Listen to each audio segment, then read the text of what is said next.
আমি আমি ওই মেশিনটা দেখাশোনা করি, অপারেটর যেটা বলা হয়, ইলেকট্রিক। কী হয়েছে?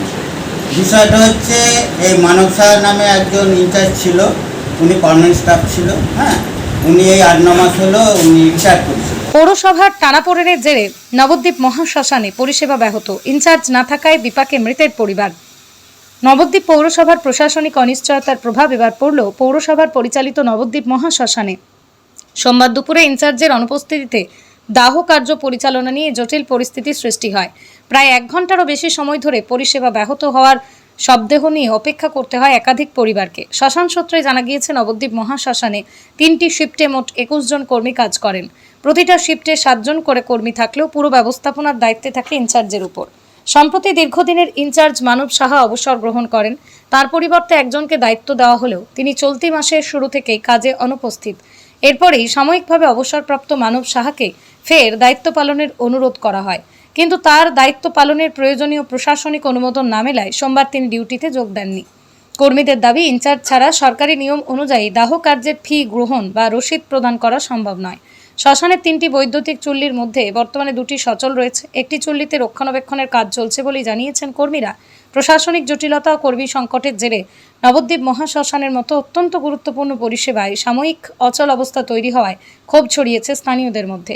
মৃতের পরিবারের দুর্ভোগ এড়াতে দ্রুত স্থায়ী সমাধানের দাবি উঠছে বিভিন্ন মহল থেকে। করার পর আর একজন এখানে রিক্রুটমেন্ট হয়েছিল, ঠিক আছে। এবার সে যে কোনো কারণবশত সে কিছুদিন হলো, প্রায় মাসখানিক হলো, মাসখানিক হলো উনি ছেড়েছে, 20-25 দিন হলো ছেড়ে গিয়েছে।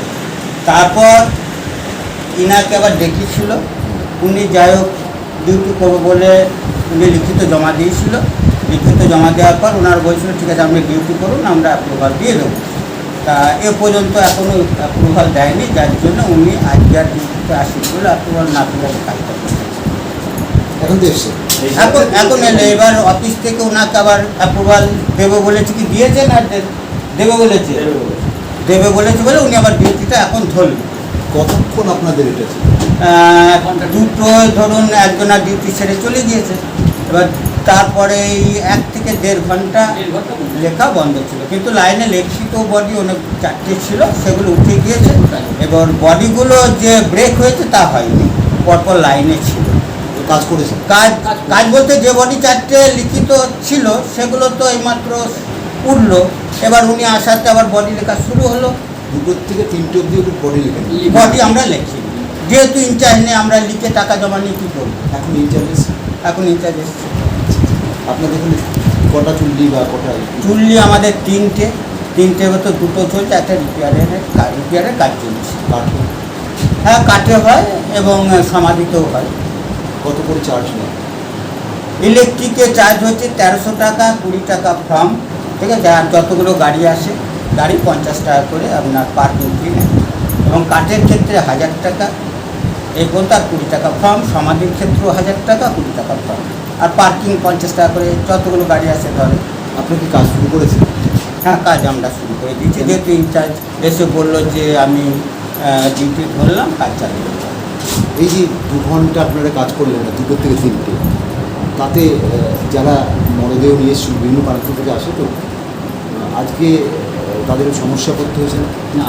এই মুহূর্তে সমস্যা পড়তে হয়নি, যেহেতু আমাদের আগে শিফটে লেখা বডি 4টে পেন্ডিং, মানে 4টে লেখা বডি ছিল, লিখিত আগে শিফট লিখে গিয়েছিল এবং 2টো মেশিনে ঢোকানো ছিল, ঠিক আছে। যার ফলে ওই 4টে হতে তো আপনার 2 ঘন্টা। সেই হিসাবে আর যারা পরে যারা এসছে, 2টোর পরে প্রায় 4-5টার মতো কাগজ জমা করেছে, তাদের বলছে এতগুলো বডির পর লাইন, এইবার আমার ইনচার্জ আসলে লেখা শুরু হবে। এবার ইনচার্জ এলো, আমরা লেখা শুরু করলাম।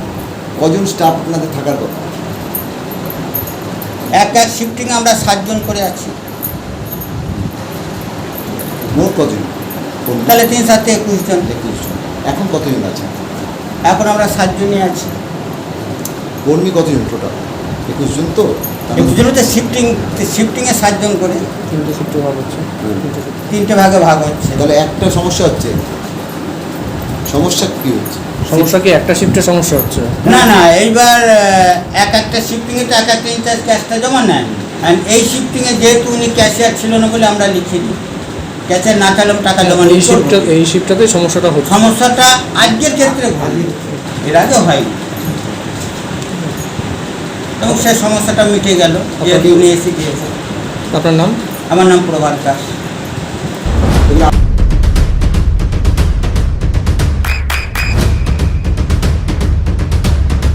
বৃষ্টিতে স্বস্তি। বৃষ্টি অ্যাকোয়া বিশুদ্ধ পানীয় জল। হ্যাঁ, বলছি ওই যে মরা নবদ্বীপ শ্মশানের বেশ কয়েকটি বডি বেশ কিছুক্ষণ ধরে 1-1.5 ঘন্টা ধরে অপেক্ষা করছে এন্ট্রি হওয়ার জন্য। আমরা এই বিভিন্ন সময় বিভিন্ন জিনিসের জন্য লাইন দিতে দেখেছি, কোনো সময় আধার কার্ডের লিঙ্ক করাতে বা কোনো সময় অন্যান্য প্রকল্পের জন্য, কিন্তু মরে যাওয়ার পরও এরকম লাইন সম্ভবত নবদ্বীপ শ্মশানে এন্ট্রি করানোর জন্য, পরে পাওয়া যাবে কি যাবে না এরকম অদ্ভুত পরিস্থিতির সৃষ্টি হলো কেন?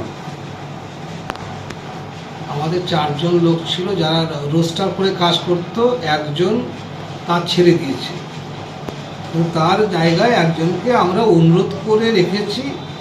আমার ধারণা ছিল যে বাই দিস টাইম বিওসি একটা নতুন করে আবার গঠিত হবে এবং অর্থাৎ চেয়ারম্যান ভাইস চেয়ারম্যান নতুন করে নির্বাচিত হবে, অথবা অ্যাডমিনিস্ট্রেটর আসবে, তাকে একটা অ্যাপ্রুভাল দিয়ে তাকে একটা আমরা ওই ডেইলি ওয়েজ আর্নার হিসাবে একটা কাজ করতে পারবো, কাজ করাতে পারবো। কিন্তু পরিস্থিতি এখন এত জটিল হয়ে গেছে, কোনো জট কাটার কোনো লক্ষণ নেই, এই কারণে সমস্যা তৈরি হয়েছিল। তা সত্ত্বেও আমি আজকে এসডিও সাহেবের সাথে কথা বলেছি, উনি বলেছেন যে ঠিক আছে, একজনকে যেহেতু এটা খুব জরুরি সেবা, আপনি ওইভাবে কাজটা করান, আপনি একটা টোটাল পরিস্থিতিটাকে ন্যারেট করে একটা অর্ডার করে রাখুন, পরে বোর্ডের কাছ থেকে অনুমোদন নেওয়া হবে, বা যদি অ্যাডমিনিস্ট্রেটর বসে অনুমোদন দেবেন, ফাইনাল অনুমোদন থেকে দেবেন। আপনি তো তাকে কাজ করার অনুমতি দিয়েছিলেন, তাহলে হঠাৎ করে এই জরুরি পরিষেবা থেকে নিজেকে সরিয়ে নিলেন কেন? অ্যাকচুয়ালি ওনারা অনিশ্চয়তায় ভুগলেন যে আদৌ টাকাটা পাবেন কি পাবেন না, এই ধরনের অচল অবস্থা কাটছে না পৌরসভা, এই জায়গা থেকে একটা তার একটা মনে ভীতি তৈরি হতে পারে যে কাজ করে যাব, ফাইনালি কোনো টাকা পয়সা পাবো না, এটা হতে পারে হয়তো। আপনার নাম? Dipak Kar, executive officer, Nabadwip municipality. Executive officer. আপনার সন্তানের উজ্জ্বল ভবিষ্যতের সঠিক দিশা JRS public school. JRS public school, যেখানে শিক্ষা এবং আনন্দ একসাথে। JRS public school has an excellent team of teachers for the holistic development of your child. আপনার সন্তানের উজ্জ্বল ভবিষ্যতের একমাত্র ঠিকানা জেআরএস পাবলিক স্কুল। আপনি কোথায় ইনভেস্ট করবেন, কেন করবেন, বুঝতে পারছেন না তো? সঠিক গাইডলাইন পেতে আজই আসুন নদিয়ার চাকদাতে নিবেদিতা প্রাইভেট লিমিটেডে। Nivedita private limited, marketing and distribution service. Balcony বা সিঁড়ির রেলিং, মডিউলার কিচেন বা ড্রয়িং রুম, এক কথায় আপনার স্বপ্নের বাড়িকে করে তুলুন আরো সুন্দর। Chakda ply centre, gorgeous look বা কোয়ালিটি সবে 3 number 1 Chakda ply centre. Chakda ply centre, KBM, Chakda, Nadia. হোমওয়ার্কটা করেছো? হ্যাঁ স্যার। এ বাবা, ভুল করেছো কেন? চোখে কেমন ঝাপসা দেখছি, লিখতে আর পড়তে খুব সমস্যা হচ্ছে। চাকদার মডার্ন অপটিক্স থেকে ভালো চোখের ডাক্তার দেখিয়ে নাও। প্রতিদিন প্রকৃত চোখের ডাক্তার ও দৃষ্টি বিশেষজ্ঞ মডার্ন অপটিক্স চাকদহে। চাকদা অ্যালুমিনিয়াম সেন্টার, প্লাই, কাঁচ, laminates, kitchen fittings, door lock, window ও অ্যালুমিনিয়ামের খুচরো ও পাইকারি বিক্রেতা। চাকদা অ্যালুমিনিয়াম সেন্টার, পূর্ব লালপুর 50 নম্বর রেলগেটের পাশে, চাকদা, নদিয়া।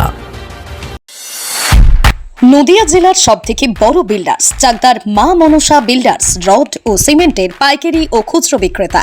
মা মনসা বিল্ডার্স, পদ্মবিলা, চাকদা, নদিয়া। রুম রে মাত্র 1500 টাকা থেকে স্টার, খাওয়া দাওয়া রিজনেবল প্রাইস। নদিয়ার একমাত্র 3 স্টার ক্যাটাগরি হোটেল এনবি সোনার বাংলা হোটেল, কল্যাণী এইমসের ঠিক উল্টো দিকে, কল্যাণী, নদিয়া। নদিয়ার একমাত্র অথরাইজড ডিস্ট্রিবিউটর ঘোষ কমিউনিকেশন, থানার মোড়, চাকদা।